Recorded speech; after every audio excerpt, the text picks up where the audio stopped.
공의와 진리 하나님이라는 제목으로 말씀을 묵상하도록 하겠습니다. 자, 먼저 우리 이 본문 전체에서 우리는 공의의 하나님 또 진리의 하나님을 보게 됩니다. 먼저는 이 도피성우 제도인데 1절부터 13절이 그것을 이야기를 합니다. 자, 이 도피성은 죽일 의도가 없이 이제 실수로 사람이 죽는 경우에 해당이 됩니다. 그런 경우에는 미리 정한 그 성으로 도피를 해서 재판을 받아서 그 목숨을 보존하도록 한 것입니다.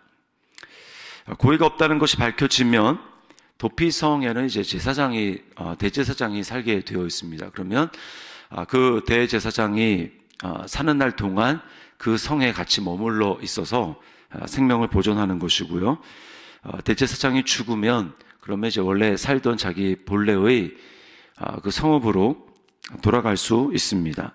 이제 오늘 본문에서는 그게 나오지 않았지만 이제 여호수아 20장에 보면 이제 이야기가 나오고 있습니다.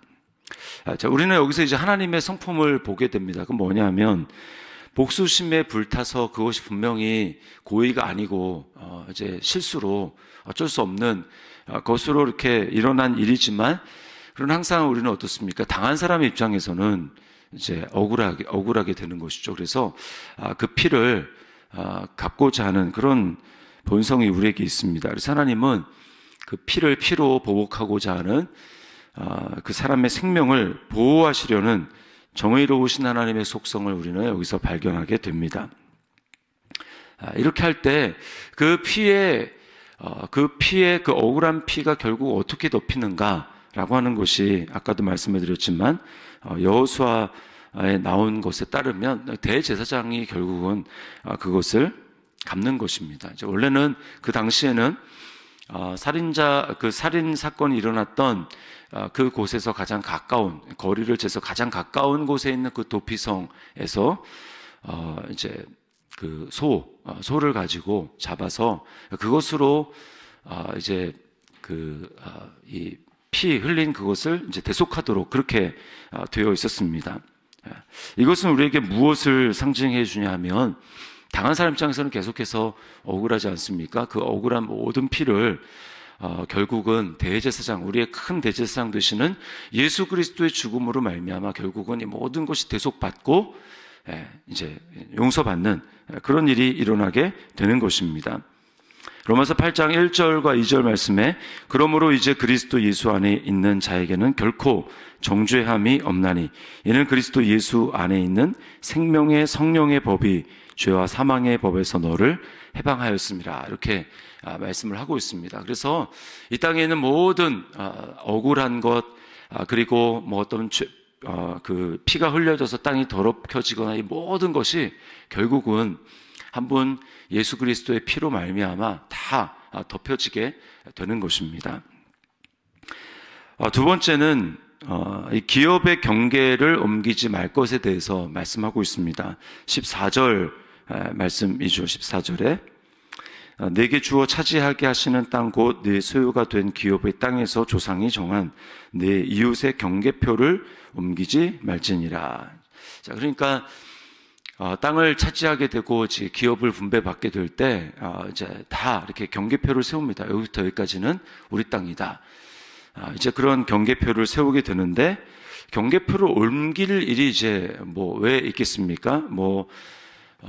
이제 홍수가 난다든지 아니면 어떤 오래 시간이 지나거나 이렇게 해가지고 이렇게 그게 이제 빠지거나 해서 그런 일이 있을 수 있겠죠. 그때에 원래 있던 그 경계에서 자기 마음대로 옮겨서 또는 욕심 때문에 옮겨서 땅을 한 평이라도 더 크게 이제 임의로 그 경계를 표하는 그런 일을 하지 말아라 라고 하는 것입니다. 자, 왜 그렇게 하겠습니까? 그 마음의 동기에 욕심 때문에 그렇게 하는 것이죠. 욕심 때문에 이렇게 하는 것도 큰 의미에서는 십계명에서 도둑질하지 말아라 라고 하는 거기에서 들어가는 것입니다. 하나님은 내게 없을 때, 내가 어떤 일이 내게 없을 때, 또 내게 어떠한 것이 부족할 때 하나님은 욕심을 내서 다른 사람의 것을 도둑질하는 것이 아니라 성경이 이야기하는 이런 것을 하지 말아라고 하는 것은 하나님이 그 모든 공급자가 되신다라고 하는 것을 기억하는 것입니다. 그 전에 또 우리가 분명히 기억해야 될 것은 내가 욕심을 내서 절제하는 법을 배워야 한다라는 것이죠. 방만하게 내 삶을 운영하면서 하나님이 무조건 나의 과도한 어떤 욕심을 들어줄 것이라고 기대해서는 안 됩니다. 우리는 내가 절제할 것을 절제하고, 그리고 내게 마땅히 이제 있어야 될 어떤 필요에 대해서 하나님 앞에 구할 때, 그때 하나님께서는 우리 삶을 채워주시는 것입니다. 야고보 4장 1절부터 3절 말씀에 이렇게 말씀합니다. 너희 중에 싸움이 어디로부터, 다툼이 어디로부터 나느냐? 너희 지체 중에서 싸우는 정욕으로부터 나는 것이 아니냐? 너희는 욕심을 내어도 얻지 못하여 살인하며 시기하여도 능히 취하지 못함으로 다투고 싸우는도다. 너희가 얻지 못함은 구하지 아니하기 때문이요 구하여도 받지 못함은 정욕으로 쓰려고 잘못 구하기 때문이라. 이렇게 말씀을 하고 있습니다. 그러므로 우리가 이 경계표를 옮기지 말라라고 하는 이 말씀을 통해서 우리는 내 마음속에 있는 어떤 욕심, 정욕, 그 동기를 살펴봐야 할 것이고, 하나님 앞에 나아갈 때 내가 어떤 욕심으로 구하는 것인가 라고 하는 것을 우리는 점검해 봐야 할 것입니다. 마지막은 이 거짓 증인에 관한 것입니다. 거짓 증인. 그냥 혼자 이제 나에게 해당된 것에 대해서 거짓말하는 부분도 물론 해당이 되겠지만, 여기서는 특별히 어떤 사건을 진위를 가리는 데 있어서 그때 거짓으로 증언하는 것인가 아닌가라고 하는 것을 다루고 있습니다. 거짓으로 증언해서 그 재판의 결과를 다르게 하고 또 어떤 사람이 억울한 일이 발생하게 하는 것만큼 나쁜 것이 없습니다. 저는 이제 오늘날 대한민국의 법 중에 반드시 이제 성경에 입각해서 좀 바로잡혀야 될 법 중에 하나가 이 무고죄라고 생각을 합니다. 무고죄. 오늘날 너무 이게 가볍게 다뤄지고 있습니다. 그래서 결국은 이제 고소를 받으면 고소하는 사람 입장에서 그거를 이제 자기가 그러지 않았다라는 것을 증명하는. 그래서 만약에 아닌 게 드러났다. 그러면 이미 이제 받을 피해와 사람들의 어떤 시선과 등 명예라든지 이런 부분들이 완전히 피폐해질 대로 피폐해지고, 그리고 이제 정작 그 부분에 대해서 처음에 고소한 그 사람은 큰 처벌을 받지 않는 이러한 이 일, 무고죄, 이것은 굉장히 잘못된 것이죠. 잘못된 것이고, 오늘 성경에서 뭐라고 얘기하냐면, 만약에 그것이 잘못인 것이 드러나면 무고해서 이제 그 사람이 그렇게 잘못한 것이 없는데 고소한 사람이 이제 거짓으로 그런 일이 드러났다라고 하면 원래 그 사람이 이 고소한 그것에 대해서 오히려 거꾸로 그 사람에게 갚아줘야 된다. 이렇게 이야기를 하고 있습니다. 그래서 오늘날 이 부분이 우리에게 좀 잡혀야 된다. 오늘날 이제 기자들이 이제 언론의 자유라는 이름으로 쉽게 그 부분에서 충분히 고려하고 또 충분히 조사하고 하지 않고 한 사람에 대해서 기사를 쓰거나 그렇게 해서 그 사람의 삶이 완전히 이제 피폐해지는, 드러나면 나중에 아니면 말고, 이것은 굉장히 하나님의 공의의 측면에서 봤을 때는 너무나 잘못된 일이라고 생각을 합니다. 이것을 이제 우리에게 좀 적용을 해 본다면 어떤 것일까요? 성경에는 뭐라고 얘기합니까? 이제 양쪽 말을 다 들어봐야 된다. 어떤 일이 우리가 이제 그 일을 발설을 하거나 이렇게 할 때 양쪽 말을 다 들어봐야 할 것이고, 또 섣불리 고소하고 고발하는 것, 한 사람의 명예를 실추시키는 그런 일은 하지 말아야 된다라고 하는 것이죠. 자, 우리 또 나쁜 의도로 상대방을 이렇게 죽이고자 하는 그런 일이기 때문에 그렇습니다. 거짓은 마귀의 가장 대표적인 속성입니다. 그래서 우리는 이 부분을 조심해야 됩니다. 요한복음 8장 44절 말씀에 이런 말씀이 있습니다. 너희는 너희 아비 마귀에게서 났으니 너희 아비의 욕심대로 너희도 행하고자 하느니라.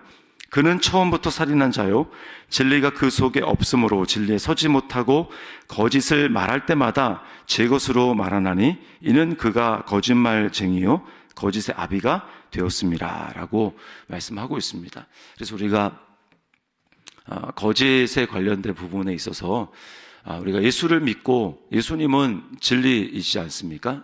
내가 곧 진리요라고 말씀을 합니다. 그리고 성령님은 그 진리의 영이십니다. 그리고 우리 예수님을 믿고 믿는다라는 말씀은 이제 모든 거짓부터 내가 돌이키겠습니다라고 하는 말이죠. 그리고 그 진리의 영이신 성령님이 우리 안에 계신다면 우리가 날마다 이제 진리의 말씀 앞에서 나를 거짓에 내 안에 거짓된 동기 또 다른 사람에 대해서 거짓을 우리가 연약해서 그런 것도 있습니다. 등등 모든 거짓들로부터 우리는 말씀을 묵상하고 말씀 앞에 나아갈 때마다 뭘 발견해야 됩니까? 내 안에 이런 거짓됨이 있구나. 거짓됨. 그 거짓됨에서 날마다 돌이키고 회개하는 그런 역사가 있어야 됩니다. 그것이 바로 예수님을 닮아가는 가장 확실한 변화의 증거라고 할 수 있습니다. 우리는 새로운 피조물이 된 성도들로서 날마다 내 안의 거짓됨을 회개해야 됩니다. 그리고 말씀의 역할이 바로 그런 것이죠. 빛이기 때문에 그 빛 앞에 나아갈 때 거짓은 어둠입니다. 그 어둠이 내 안에 드러나고 나 자신에게 묶여있는 그것들로부터 우리는 진리의 빛 앞에서 나 자신의 거짓됨을 폭로시키고 돌이켜야 할 것입니다.